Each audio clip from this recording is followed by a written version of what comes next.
Kung makakita kayo ng bok choy sa palengke ay bumili kayo at ganito yung gawin yung luto para sa ating side dish. Mabilis lang ito at simpleng-simple. Ibabad muna natin yung bok choy sa tubig tapos ay hugasan natin mabuti para mawala yung buha-buhangin doon sa loob ng bok choy.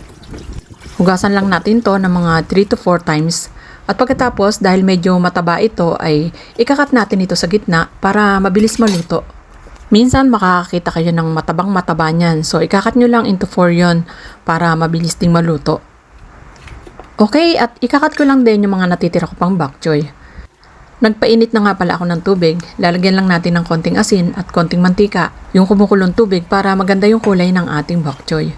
Iba-blanch lang natin to pero uunahin natin itong stem. 30 seconds lang, huwag nating lalabugin dahil mangingitim yung kulay niyan. Tsaka hindi masyadong masarap pagka labog na labog.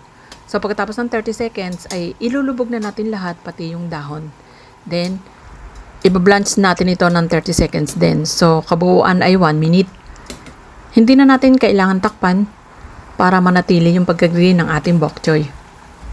At pagkatapos ng 1 minute ay hanguin na natin.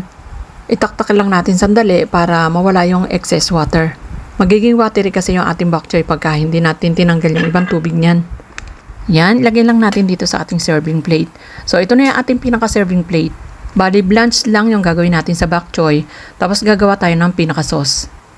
Sa maliit na bowl, combine lang natin yung 1 tablespoon oyster sauce. Then, 1 tablespoon soy sauce. 1 teaspoon sugar. Half teaspoon cornstarch. At saka mga 1/4 cup ng water. Haluin lang natin para matunaw yung cornstarch at saka yung sugar. At pagkatapos niyan ay nagpainit na ako ng kawali. Nilagyan ko na rin ng mantika. Then ilagay na natin itong 5 cloves minced garlic. Masarap yung maraming garlic kasi garlic bok choy nga ito kaya mas marami yung garlic natin. Sautay lang natin until golden brown.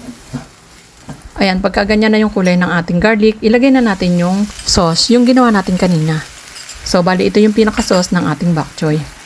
Lulutuin lang natin ito sa mahinang apoy hanggang sa lumapot. Hahaluin lang natin ng haluin para hindi magbuo-buo.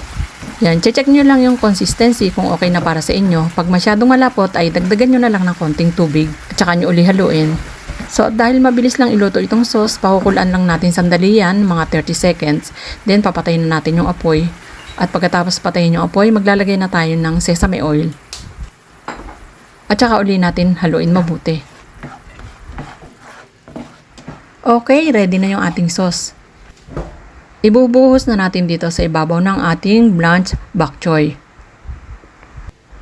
Ang bango-bango. Talagang lasang-lasa yung garlic niyan.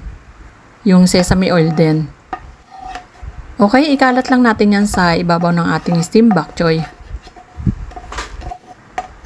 Ayan, at ready na yung ating simpleng side dish.